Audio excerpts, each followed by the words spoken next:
warahmatullahi wabarakatuh. Perkenalkan, saya Ahmad Fauzi Hasan, mahasiswa program studi Hukum Keluarga Islam, Fakultas Syariah IAIN Surakarta. Pada kesempatan kali ini, saya akan sedikit menyampaikan materi yang ada di dalam mata kuliah, yakni penyelesaian sengketa ekonomi syariah terkait dalam pembahasan, yakni penyelesaian non-litigasi. Nah, oleh karena itu, sebelumnya Indonesia adalah sebagai negara hukum yang berdasarkan pada Pancasila, yang masyarakatnya yang menyelesaikan masalah dengan cara melalui musyawarah, mufakat, ataupun dengan cara kekeluargaan. Dengan itu, salah satu cara menyelesaikan masalah tersebut di bidang hukum yang terjadi di antara warga masyarakat, yakni adalah dengan perantara kekuasaan kehakiman. Untuk itu, orang yang merasa dirugikan haknya ataupun kepentingannya adalah orang yang berperkara, yang dapat menggugat di sini, yakni sebagai penggugat dalam ranah di muka pengadilan. Oleh karena itu, tujuannya adalah untuk mendapatkan keputusan yang tentunya dengan adil guna untuk menyelesaikan perkaranya. Dengan itu, di sini cara menyelesaikan perkara dalam sengketa ini terbagi menjadi dua, yakni penyelesaian dengan cara internal ataupun di dalam pengadilan atau yang disebut dengan litigasi, dan penyelesaian secara eksternal ataupun di luar ranah pengadilan ataupun yang disebut dengan non-litigasi. Nah, selanjutnya, pengertian pengadilan ataupun pengertian yang ada di dalam pengadilan yang disebut litigasi, yakni adalah suatu proses yang menempatkan para pihak-pihak yang saling berlawanan satu sama lain. Maka penyelesaian tersebut secara litigasi adalah merupakan sarana akhir setelah proses alternatif penyelesaian sengketa lain yang yakni tidak membuahkan hasil. Misal ketika menyelesaikan sebuah masalah dalam secara kekeluargaan tidak membuahkan titik temu, maka bisa dengan ranah pengadilan. Maka dengan itu sehingga proses litigasi itu adalah penyelesaian sengketa antara pihak satu dengan yang pihak lain yang diselesaikan dengan di ranah muka pengadilan. Dan kedua adalah penyelesaian secara luar pengadilan ataupun non litigasi, yang dalam pengertiannya yaitu upaya tawar-menawar ataupun bisa dalam artian kompromi untuk memperoleh jalan keluar ataupun titik temu yang saling menguntungkan satu dengan yang lain ataupun kedua belah pihak. Dari kedua belah pihak tersebut tentunya menghadirkan, karena di luar pengadilan, menghadirkan pihak ketiga sebagai penengah ataupun yang sifatnya netral untuk memutuskan suatu sengketa. Di dalam penyelesaian sengketa tersebut, pihak ketiga itu bukan sebagai pemutus perkara, tetapi pihak ketiga adalah sebagai penengah, pendamai, penasehat, dan dari kedua pihak itu sendiri itu yang memutuskan atas dasar kesepakatan. Nah, kemudian terkait dengan dasarnya undang-undang yang mengatur tentang penyelesaian secara non-litigasi, yakni terdapat pada Undang-Undang Nomor 30 Tahun 1999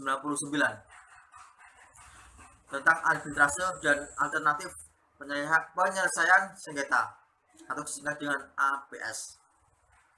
Maka dari itu, masyarakat dapat memilih penyelesaian sengketa melalui jalur non litigasi yang tidak harus melalui jalur pengadilan ataupun ranah hukum secara legal, karena dapat memakan waktu yang cukup lama, mungkin membutuhkan waktu yang berbulan-bulan dan membutuhkan biaya yang tentunya tidak sedikit.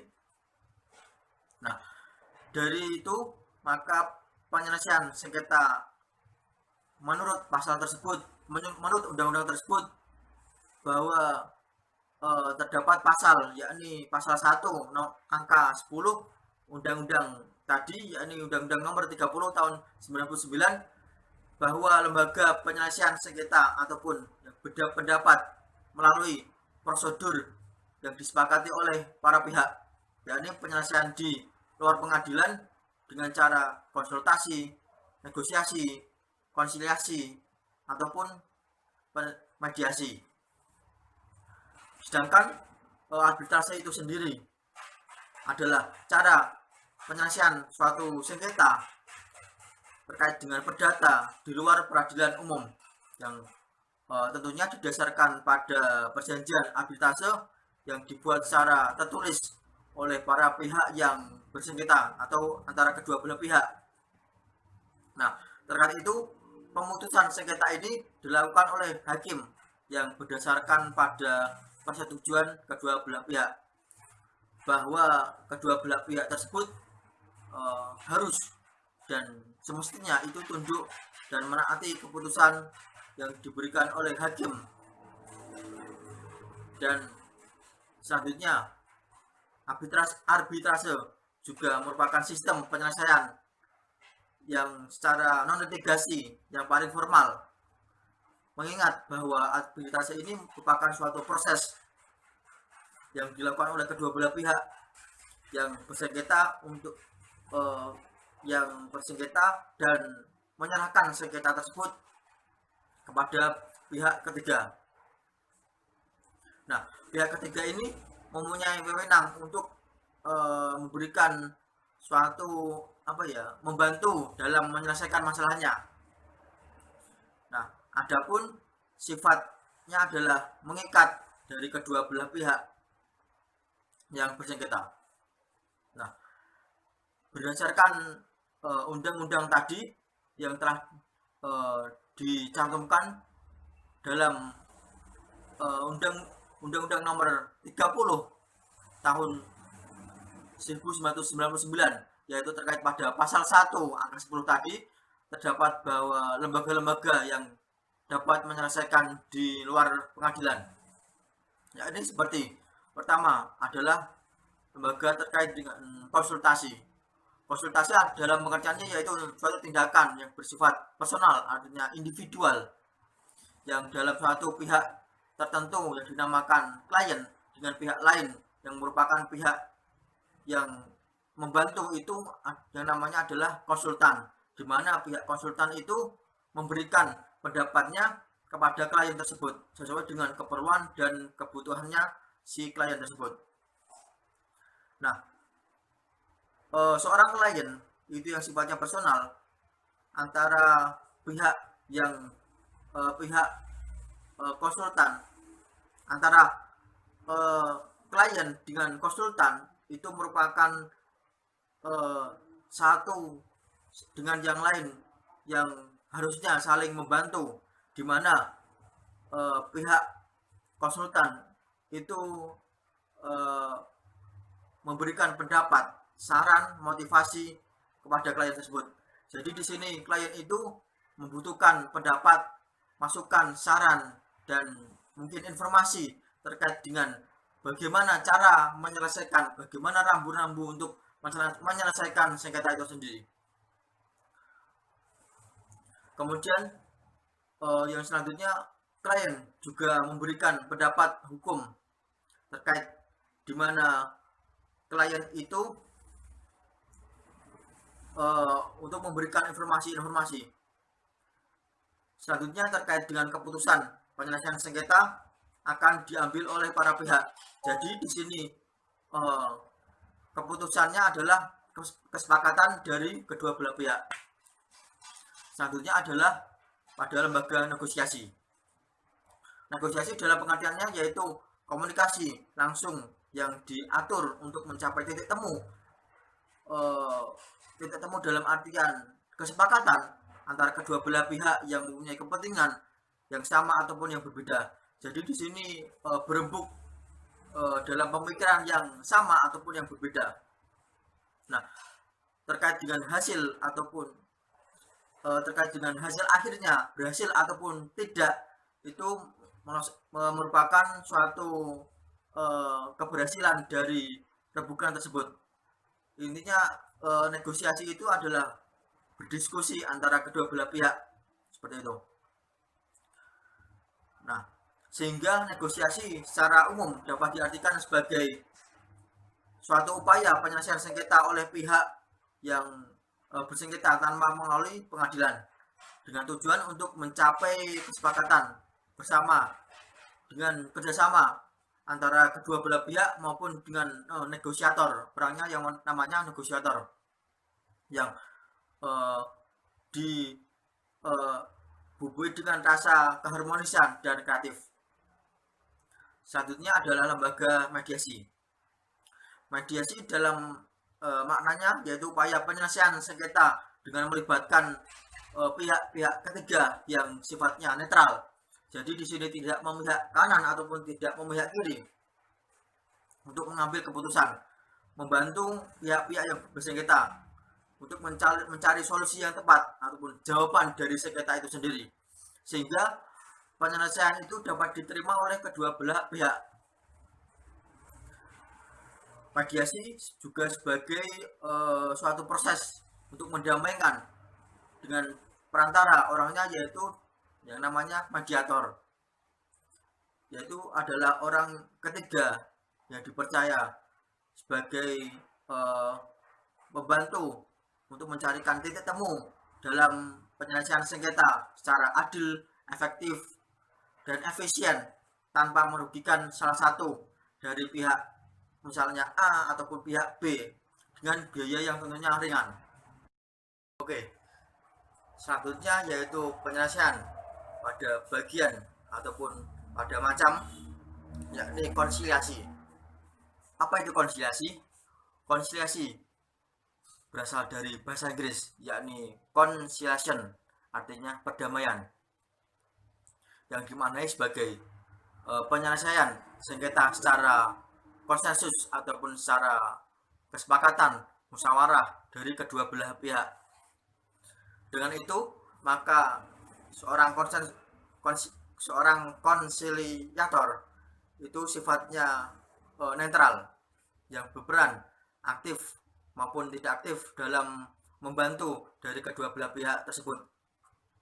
Jadi para pihak yang bersengketa itu harus mendapatkan persetujuan dari pihak ketiga tersebut dengan usulan dari pihak ketiga dan menjadikan sebagai kesepakatan bahwa penyelesaian itu dapat diselesaikan dengan musyawarah ataupun kesepakatan. Dan apabila dalam perundingan konsiliasi terjadi kesepakatan, maka dibuat perjanjian bersama antara kedua belah pihak dan kemudian ditandatangani.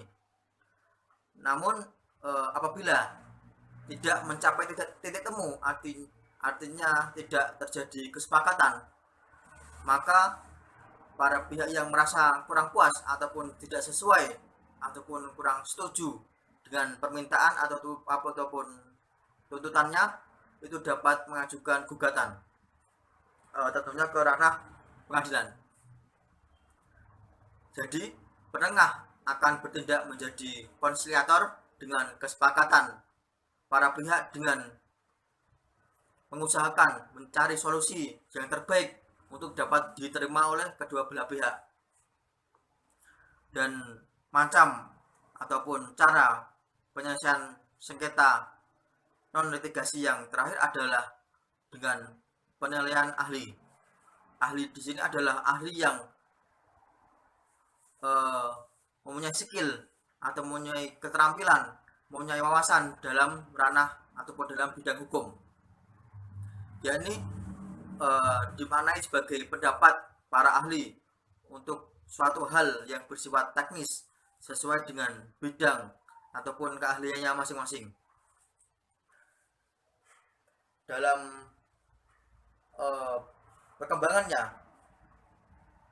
seorang ahli itu juga semakin banyak, artinya seseorang yang lulus akademik dalam ranah hukum itu semakin banyak, semakin berkembang. Misalnya seorang yang ahli dalam bidang-bidang agama maupun bidang-bidang hukum positif itu pada saat ini semakin banyak. Nah,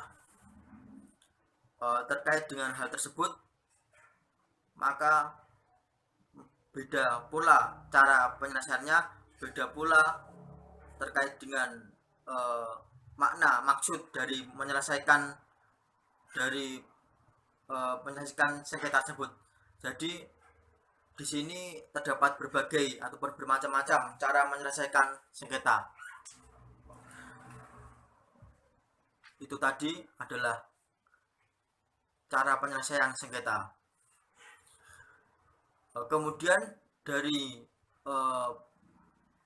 penyelesaian sengketa di luar pengadilan yang menjadi salah satu proses penyelesaian dalam pengadilan ataupun litigasi, yaitu mediasi, itu juga diatur dalam undang-undang, yaitu dalam peraturan Mahkamah Agung ataupun Perma nomor 1 tahun 2016 tentang prosedur mediasi di pengadilan.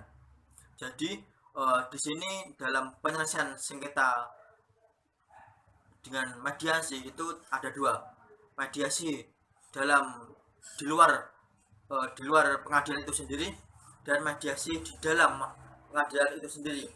Yang di dalam yang dilakukan adalah oleh hakim, majelis hakim sebagai mediator. Nah, itu tadi mungkin sedikit dari penjelasan terkait cara penyelesaian di luar pengadilan. Kurang ataupun lebihnya saya mohon maaf. Semoga video ini menjadikan sebuah informasi, menjadikan sebuah wawasan, dan semoga bisa menjadi ilmu yang bermanfaat bagi kita semua. Dan kurang lebihnya apabila ada salah kata ataupun perkataan yang kurang berkenan, kurang lebihnya mohon maaf. Wassalamualaikum warahmatullahi wabarakatuh. Jangan lupa video ini di-share, di-komen, dan di-subscribe pada channel kami. Jangan lupa dan di-like itu.